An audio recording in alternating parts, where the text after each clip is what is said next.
to, at one point in the game, I came to the bench and talked to the receivers and said, let's go. I don't know how many drops we had, but man, let's I'm help sure this. they know we don't like them. They know they don't like us. So Hello, ladies and gentlemen. Welcome back to another episode of Shooting for the Stars podcast with y'all's one and only host, Cameron Williams. And today I'm giving y'all predictions for Week 2 NFL after things got kicked off last night. Week 2 to open it off, to get things kicked off with the Dolphins and Bills. As we all know how that one turned out.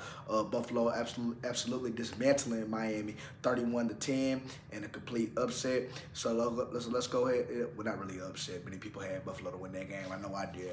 But let's go ahead and get into Week 2. Let's start off with the 49ers and the Minnesota Vikings. So we all know the 49ers going into Minnesota this week. Both teams coming off a win. San Francisco coming off an absolute blowout game, 33-19 last Monday night against the Aaron Rodgers and his New York Jets.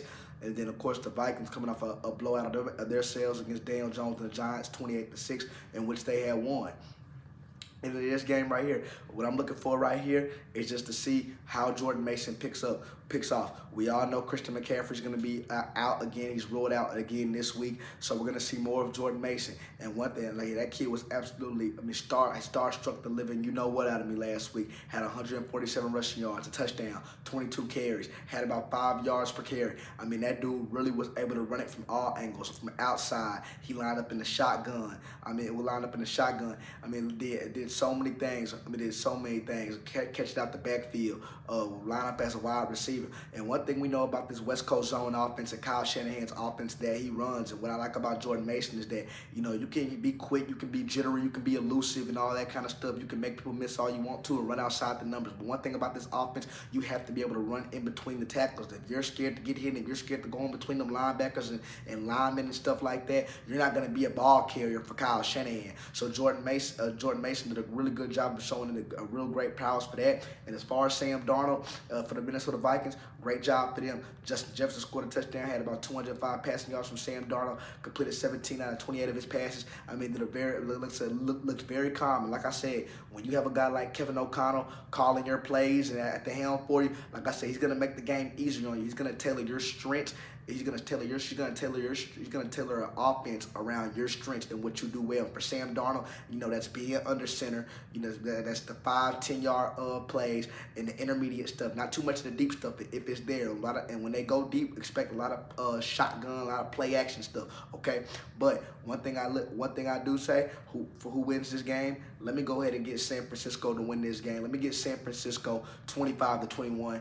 It's going to be a close game. I got both quarterbacks going for 2 touchdowns. And for Brandon Aiyuk, come on, Brandon Aiyuk. Let's get in football shape now. We had too many drops last Monday night. We had too many drops, and that's what happens when you miss so much in training camp. Okay, let's start. Let's get going and let's make Brock Purdy feel more comfortable. Let's pick up from where we left off from last year. You got your money. Let's play football. Okay, Seahawks and Patriots. As we all know how this go down. The Seahawks coming off a win, a comeback win. Not really a comeback win, but a hard-fought win against Denver last week at home, 26-20, in which they won. And then the Patriots coming off an upset win, and that was an upset when they beat Cincinnati, 16-10. So what I'm looking for in this game right here from both teams, starting off from Seattle. As we all know, the formula for the Patriots last game, we all know what did the Patriots do? They ran with a Jeremiah Mayo. What's the formula?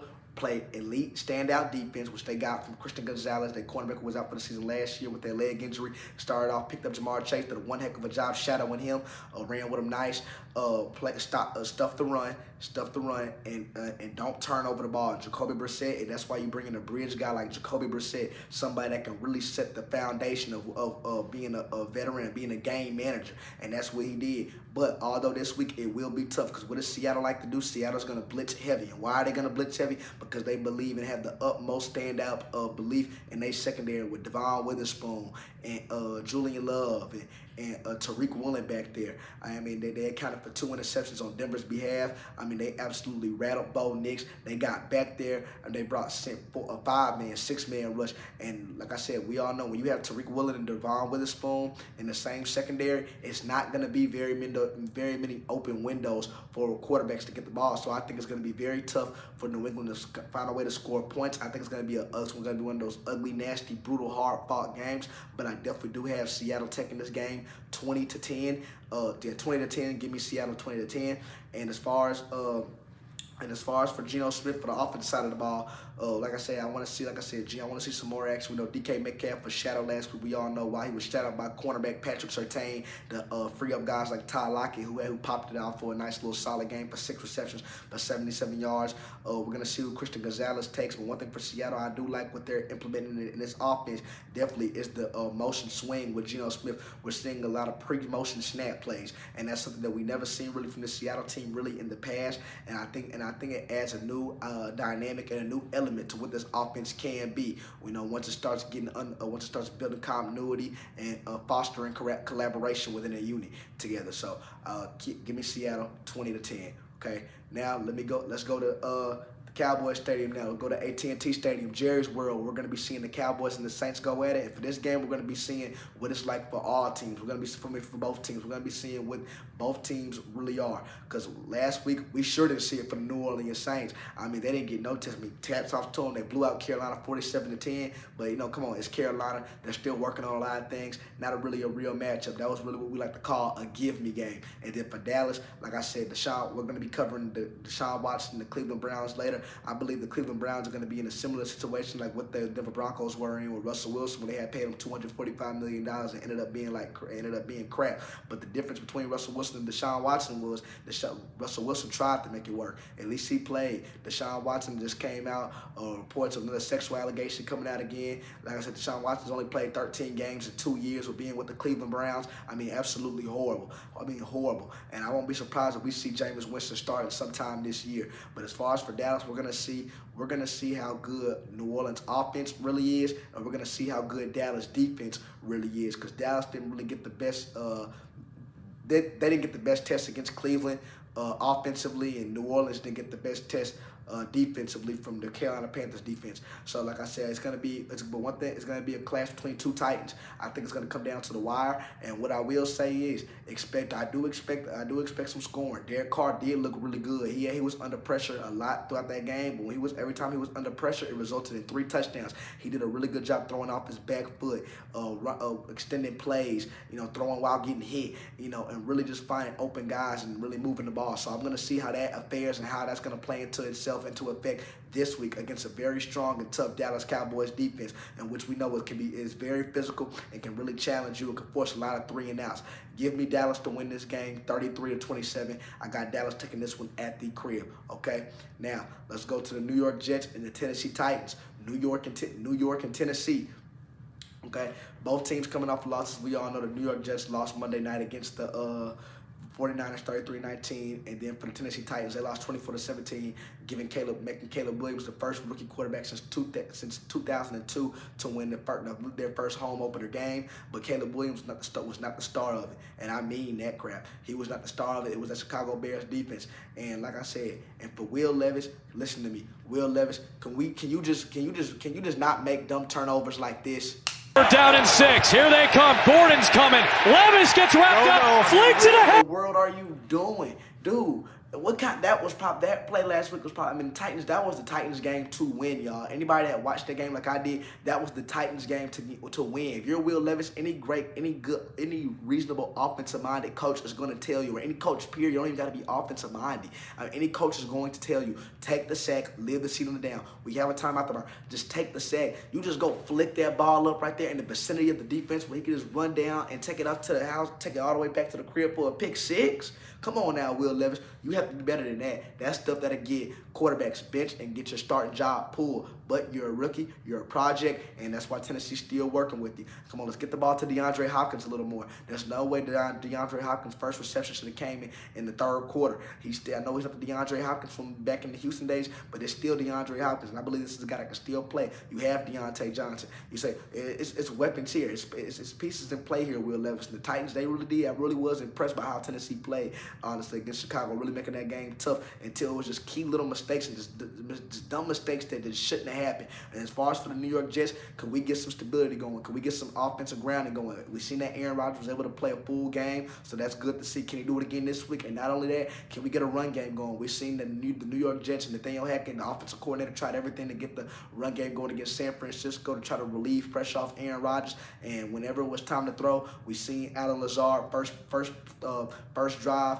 On that third down play, we 3-and-out when Alan Lazard right there was easy. All he had to do was turn around, make the catch, dropped it. We can't see stuff like that. Not this week, and we don't want to see it in the prolonged future. We don't want to see that kind of stuff. You have to help Aaron Rodgers out. This is a guy that's coming off an Achilles injury. He's not going to be sitting there holding on for the ball for 5-6 seconds. Everything's going to be quick. He can't afford to get hit too many times throughout the duration of the season. This could be his last year. So I want to see I want to see the run game. I want to see Breece Hall feast. I want to see some. I want to keep seeing the tosses, keep being aggressive. And like I said, it's kind of hard to find a momentum in running the football with the San Francisco 49ers when you have Fred Warner, who's an all-world middle linebacker in this game.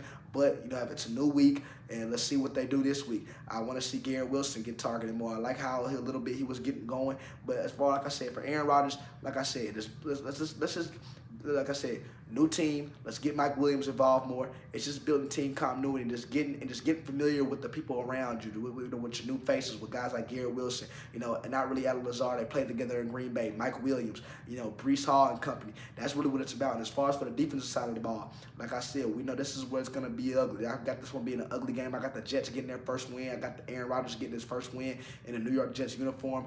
But it's not going to be pretty. I got the Jets winning 22-17. I definitely think Quentin Williams and Sauce Gardner and DJ Reed and those guys on the side of the ball are really going to bring it home. I think, like I said, y'all, like I said in last week's video, expect the New York Jets offense to really struggle and really take time. Don't expect them just to come out the gate swinging. It's going to take time. They have to learn how to play together. Not really guys on, it's going to be a lot of guys not on the same page. But one thing we can't see is drops. That's one thing we can't see. And that's one thing we seen the frustration built up on Aaron Rodgers' face last Monday night, because it was a lot of stuff they wish they would have had back. A lot of plays, a lot of opportunities that would have kept them in the game if receiver and quarterback was on the same page. If receivers would have held on to the ball a little more. That stuff is going to come along. The more you play, the more reps you get in together. But give me New York to win this one and go 1-1 this week. Okay. Now let me go to the Chiefs and the Bengals. We all know this is a rivalry, and Ja'Marr Chase is taking it like one, saying stuff like this. I'm sure they know we don't like them. They know they don't like us. So I mean, the energy already there. It's not really much we got to say now. To this point, it's been 4 years now, so everyone gets it. And I love it. And I love it. You have to back that stuff up. You have to back it up. This is a rivalry, and I love this. Nothing makes football and sports more competitive when we see two teams that don't like each other, letting it be known, putting it out there in the air that they don't like each other. Okay, that's what broils us up. That's what makes us want to watch. That's what gets us hyped up. Because we know these two teams don't like each other, and I've been on air saying this many times that I believe the Cincinnati Bengals with Joe Burrow, when he's fully healthy, is the biggest threat and it's the kryptonite, quote unquote, to Patrick Mahomes and the Kansas City Chiefs. Now this is going to be a good one. It's going to be in Arrowhead Stadium. But now what I will say is, for Ja'Marr Chase, you got to go out there and back it up, brother. The way you played last week was absolutely unacceptable. And yes, I understand you have not got paid, but you got to earn it. You're the best wide receiver in the league. Show it. Like I said, you're not the quarterback, but your fingerprint is on last week's loss to New England. Y'all should have won that game. And for Joe Burrow, I understand he's come back off a wrist injury, no wrist, trying to get his wrist back in place. I know he says he feels good, he feels fine, it's not bothering him and stuff like that, but his accuracy just wasn't there as it used to be back when we had seen him. So like I said, I want to see how he does this week. I want to see him moving around. I want to see Zach Taylor implementing the run game to help him out, because we know Steve Spagnuolo is going to be dialing up all kind of dime sets and blitzes and stuff to kind of make life kind of hell on Joe Burrow. Because again, just like I was talking about Seattle, the Chiefs, they have their utmost confidence in their secondary as well, with McDuffie and Cook and guys like that. They have guys that can run. They have guys that can stick with Ja'Marr Chase and T. Higgins. And for what I want to see from the Bengals defense, what I want to see is guys like Hubbard giving that to Mahomes. I don't want to see y'all sitting in those zones. I want to see y'all playing up on Worthy, playing up on Hollywood Brown. Because Patrick Mahomes, he's gonna pick you apart. You sit back in the zone, he's just gonna pick you apart. You want to put some heat on him. You want to have him move around. You want to have him feel uncomfortable. Have him get outside the pocket. Send two, 3 extra guys if you have to. Okay, it's gonna be a good one. Make no mistake about that. We used to hear when the Bengals used to call it Burrowhead. Remember that, when they used to call it Burrowhead? And the biggest picture too for me is that we all know the Chiefs won Thursday night, won their opener Thursday night against Baltimore. I want to see what the identity, how they want to kind of use and how they want to kind of attack Cincinnati this week. It's seriously with a new team because you have Xavier Worthy, Travis Kelce in the middle of the field. We didn't see too much of him in the opener. We can assume as the season goes along, we're going to see more of him. And could that start this week against Cincinnati? I would assume so. Cincinnati is known for playing a really soft zone defense, and we're going to see how that plays itself to effect. But I do have the Kansas City Chiefs taking this game. Give me Kansas City 27 to 24. 27-24 at the crib. I think they're gonna pull it out. Like I say, I like what I seen from Patrick Mahomes. I think this is gonna be the best offensive year really since the Tyreek Hill days that we've seen from the Kansas City Chiefs. Seriously, because they have speed, they have possession guys, they have everything that you need. And as far as for the Bengals, they get off to a slow start. But what I will say, what RC said on ESPN, saying that he believes that Joe Burrow, the best days of Joe Burrow is behind him and all that kind of stuff. Just take a look at what he said. Take a look. Joe Burrow's best days might be behind him. There's a chance, it's on the board, that we've seen the best from Joe Burrow. And don't take my word for it. Why? Just go back and look at what we had since 2023. You're talking about somebody that is 5-6 as a starter.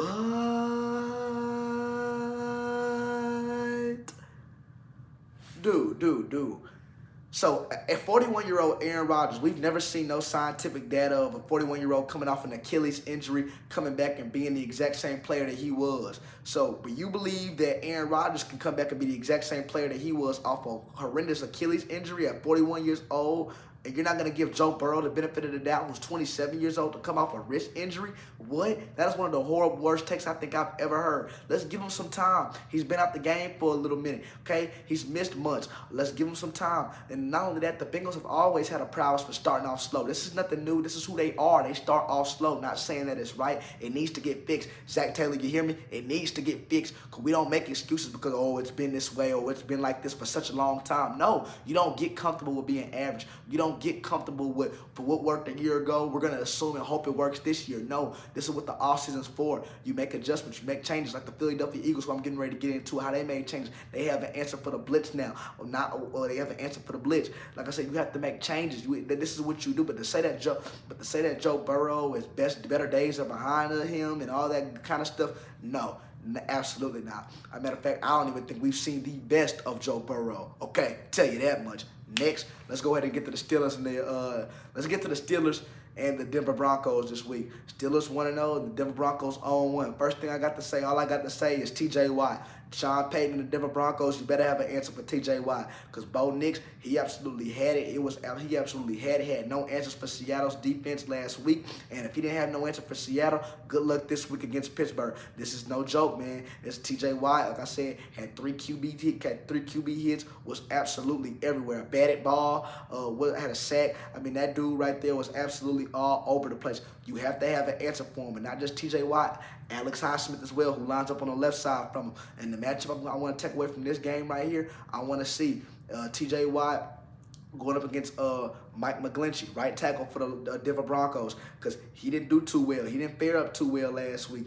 Against the Seattle Seahawks guy, against Seattle's guys and Darius Leonard and company. He didn't fare up too well. And now you got a huge monster coming at you. And one thing about T.J. Watt can absolutely wreck a game. Notice I haven't even gotten to the offense yet, because when we watch Pittsburgh, this is Pittsburgh philosophy. Play lockdown, elite top 1 NFL defense. Run the football and don't turn over the ball, whoever the quarterback is, and we will have a chance to win. That's why Mike Tomlin's been winning. That's why he's making the playoffs for so long. As long as we have T.J. Watt, we can rumble. And I'm telling you that right now. If you're Denver Broncos, forget the only thing that has to be on your mind is absolutely finding a way to slow down T.J. Watt. He is disruptive in the run game. He is disruptive in the pass game. You heard Sean Payton say it on numerous occasions. He is absolutely. He will come to the Mile High this week and absolutely win this game on his home. Denver, if you think I'm lying, you better ask your old man. I don't get into naming who the top defensive players are, but he's in that discussion. He's certainly disruptive. No joke. I mean, the best in the business. The best in the business when it comes from the pass rusher spots. First ballot Hall of Famer. Make no mistake about that. The way he got after Kirk Cousins last week, and he's looking for Bo Nix this week. And Bo Nix, 26 for 42 passing, had 138 passing yards. He completed 26 out of 42 of his passing attempts last week. Fairly average. Didn't throw a touchdown pass. Had one rushing touchdown and rushed for about 35 yards total. Really, there was nobody was really open. Seattle got after him. Tariq Woolen was all over Cortland Sutton. I mean, it was absolutely surreal. And what I want to see this week, I want to see the carryover. I want to see can Bo Nix be more comfortable. Can we get some more? Can we get the run game going? Jaleel McLaughlin and Javonte Williams absolutely did not get nothing going against Seattle. Everything was stuffed up. You're gonna have to open that up this week against Pittsburgh if you want to have some success. Again, Pittsburgh accounted for 2 picks last week. A guy coming from Deshaun Elliott and also the newly acquired cornerback from this offseason from the Carolina Panthers, and Dante Jackson making his debut last week with that interception on Cousins. So like I said, this Pittsburgh defense, man, it's tough. It's tough, and it's going to be, I got this one being a really dirty, grimy game. Now, on the offense side of the ball, well, I know for Pittsburgh, Justin Fields is going to be projected to be starting again. Russell Wilson still having a lingering calf injury that's still, for some reason, bothering him. And the reason why I'm saying some reason like this with a smudge on my face is because I feel like Russell Wilson's career is officially in danger. I feel like he's on the grips of not regaining control of that starting spot again this season, especially if Justin Fields comes out with a dominant game. See, what he had working for him last week against Atlanta, Justin Fields was a game manager. But by no means he was like, oh, yeah, we're going to start him for the rest of the year. We're good. We don't want to see what Russell Wilson or how Russell Wilson looks. No, you still want to see how Russell Wilson looks because you want to get touchdowns. And Russell Wilson's a guy at this point of his career, you know he's good for at least one passing touchdown a game or at least leading a touchdown drive. That's for darn sure. I'm going to tell you that now. So I want to see how he looks. But when he throws, I want to see Arthur Smith open up the playbook a little bit more. When I say open up the playbook, I mean passing plays a little bit more for Justin Fields. When he did pass, he was insanely accurate. You know, his main guy he was looking for when he passed was George Pickens. Matter of fact, that was his first guy he was looking for all last week was George Pickens. Had 6 receptions for 85 yards. Could have gained a touchdown. But this week, you can expect George Pickens to absolutely be a non-factor this week. So you're going to have to get that run game going and get guys like Fry Moore and Calvin Austin and Van Jefferson and guys like that the ball at Justin Fields. Because one thing about it, George Pickens, he's not going to be nowhere to be found this week. Why? Because he's going to be locked down. Locked down by who? Locked down by PS2. Locked down by Patrick Surtain. I doubt it. Pat Surtain held DK Metcalf with 3 receptions for 29 receiving yards last week. Not a single touchdown pass. Okay. You expect the same thing this week. I mean, the dude just goes up against the best and locks down the best repeatedly, week after week, like it's nothing, okay? Like he's playing charades. So I do want to say I think it's going to be a physical game for both teams. I think it's going to be a lot of running. I think it's going to be a lot of 3 and outs. But I go ahead and give me Pittsburgh to win this game. Give me Pittsburgh to win this one in an ugly one. Give me Pittsburgh 17-16 in Denver. I got Pittsburgh taking it into Mile High City. And as for Russell Wilson, this was supposed to be his revenge game. Unfortunately, we won't be seeing him. I mean, I feel like, me personally, I feel like we should, for those who are saying now, go ahead and start Justin Fields. We don't want to see Russell Wilson. Let's hold up now. It's still a veteran. It's still a guy. You don't know what he can bring to you yet. And not only that, not saying that Mike Tomlin owes him anything, but he did guarantee him pole position. He did name him the starter. Name him the starter. If it wasn't for that calf injury, you know, he would have been playing. But I understand this is a business, and if Justin Fields and if it starts rolling, you don't go on what your word was. You go with the hot hand. The hot hand would be Justin Fields, especially if he goes on to shut the haters up this week. Okay, now let's get into the Bucks and the Lions. Bucks and Lions. We all know how this go. The Buccaneers coming off a good week last week against a win there 1-0, and then the Detroit Lions coming off a 26-20 victory on last Sunday night against the Los Angeles Rams. And this week I want to see motion. I want to see a lot of motion. I want to continue to see Jamie Williams involved. Jameson Williams involved. I love how they got him involved last week. How Ben Johnson had him coming off jet sweeps and end arounds and stuff like that to really keep the Rams defense on their toes. And it's going to be another tough battle this week. But Antonio Winfield's safety for the Buccaneers will be out. That plays a difference. So I do expect Ben Johnson to come out starting up the game, making his presence felt. We're running the ball with Jahmyr Gibbs and David Montgomery. I do expect that to be the case this week because with no Antonio Winfield, that that really does hold back a lot of what you like to do. That is your run support stopper right there in that backfield right there. And when Jahmyr Gibbs is explosive, you can't afford not to have no guy like that in your backfield. They're not, so they're going to have to figure out a way to game plan around that. And the biggest matchup for me, I believe this game right here, whichever side of the ball offensively wins in the trenches, can keep their quarterback upright, will be the team that can win. And the key matchup on that line is going to be matchup between Aiden Hutchinson, defensive edge rusher for the Detroit Lions, going up against right tackle for the Buccaneers, Tristan Wirfs. Okay, the last time when those two teams met in the playoffs last year, Aiden Hutchinson had his way a little bit with Tristan Wirfs. This is going to be Tristan Wirfs' revenge game now. How are you going to respond this week? How are you going to come out and play this week now? I got this one kind of being a highly scoring game. You got Mike Evans, a Mr. Reliable, 1,000-yard receiver every single year. He's going to be a problem. I want to see what they're going to line up outside of him for Detroit. But Aiden Hutchinson and Tristan Wirfs is going to be a matchup for me to keep my eyes on this week. Make no mistake about that. Pressure. Go ahead and give me Detroit to go 2-0 this week. Give me Detroit 31-24. I got Detroit winning this one. I think Jared Goff has a pretty good game. I think he bounces off and he carries over the momentum he had last week to this week. Okay, 2 more games left. Let's get into Sunday night. Texans and Bears. Caleb Williams last week, we did throw it out. It was horrible. Had a real rough rookie debut. Caleb Williams was 3 for 13. He was 3 for 13 on passes when he had 2.5 seconds to throw. So he was missing wide open guys. And if you watch that game, it was, he was throwing the ball late, had a wide open guy. In the NFL, guys might be only open for 2 seconds in the NFL, a second or even a second. If they're open, your job is to hit them and find them in stride. And this is what I was talking about with Caleb Williams, learning how to be a pro, learning how to play within rhythm, learning how to get the ball out quick, all that stuff. It matters. It really does. This stuff really matters in the NFL. You can't be looking at a guy and watch him cross open and look the other way and realize he's open and then try to run around and make a backyard and play backyard football. That's not going to work. You got to stay on schedule. You got to stay on time. You got to be accordingly. You got to go pre-snap and all that stuff. Okay, I think Caleb Williams has to calm down. I think once he calms down, I think he's going to bounce back this week. Not too much. I think he's going to definitely going to throw a passing touchdown this week. But I don't see him taking out C.J. Stroud and the Texans. And for the Texans, of course, like I said, Stephon Diggs. I think I already see what the identity and what the ground of this offense of Bobby Sloak and them are going to be. You have Stephon Diggs. Now I was saying he's Father Thomas catching up with him, but his role is starting to diminish. Not diminish, but his role has changed. He was a guy that was a 15-plus yard play waiting to happen. Now we're gonna see. I think we're gonna see a lot of his plays coming from 5-yard ends, slants, dagger routes and stuff like that. Him finding soft spots in zones, while you have Nico Collins and Tank Dell, your younger, faster guys out there having those explosive catches, which is how I would have it too.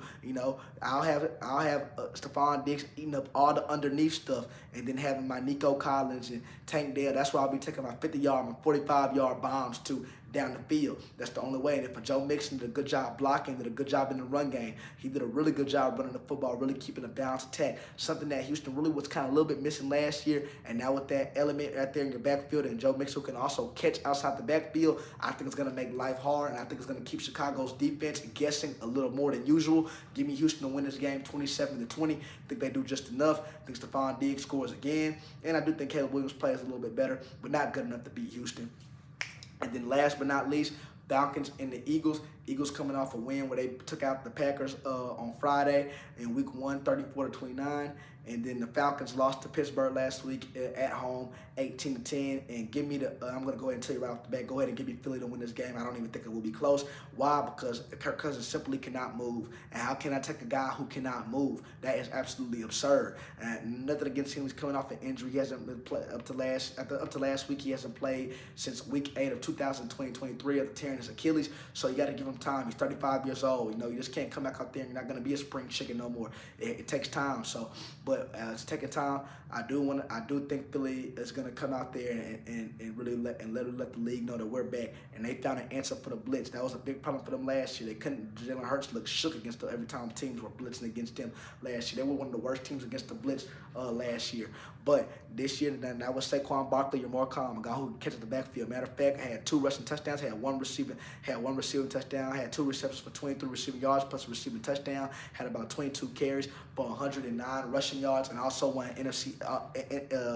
He was also your NFC's Offensive Player of the Week, which was good to see. And like I said, this is going to be a new factor for Philly. And Philly's O-line still working. You're not going to replace Jason Kelce, but I think the more they play together, the more snaps, the more reps that they get together at the line, I feel like the better they will be. But it was kind of weird seeing a couple times last week, seeing the tush push not work, but they're gonna get there though. Just gotta keep learning, gotta keep practicing, and keep getting more reps. And as long as everybody stays healthy, availability is the best ability. And when when you have that, and they're gonna get better as the season goes along. You just don't replace a generational talent like they had in Jason Kelce, who was there for years. So, like I said, that's gonna be a good one for the Falcons. Like I said, can we just see guys? Can we see Bijan Robinson? Can we open up some holes for Bijan Robinson? They were supposed to have coming into this season. We expected Atlanta to have one of the best pass rush, one of the best offensive lines. Didn't look like it last week against Pittsburgh. Can they keep Kirk Cousins upright? Can they give him some time? And not only that, can we get some play action going a little bit with Kirk Cousins? What made Kirk Cousins so good in Minnesota? Play actions. Had the Dalvin Cook 3. Let's get back to that again. Please, if we want to get the most out of him. If not, I think we could see Atlanta start reverting back to rookie quarterback Michael Penix Jr. And that wraps up my predictions for week 2. I hope y'all enjoying. Y'all let me know what y'all want to hear in the comment section down below next. And I'm gonna be giving and I'm gonna be giving reviews after this week, after week 2, recapping all the games from Sunday. I hope y'all enjoy. And I will see y'all in the next video with Shooting for the Stars podcast. And another thing too, y'all. We know with basketball on the horizon too. We all know basketball's getting ready to take swings into things. I'm getting ready to start getting back on that topic. We know Jamal Murray in the news with him in a new $240 million contract, and we're gonna start getting some videos. Teams and their ceilings and their wall and their ceiling and floor for the NBA, as October is essentially right around the corner. But yeah. That's what we got going on here on Shooting for the Stars, baby. And like I said, y'all enjoyed it. I hope y'all enjoyed the content. Y'all let me know where y'all hear next. Y'all argue me down about these predictions of who do y'all think will win this week in week 2. Who will bounce back or who will keep the momentum going. And I will see y'all in the next video on Shooting for the Stars podcast with y'all's one and only host, yes, Cameron Williams.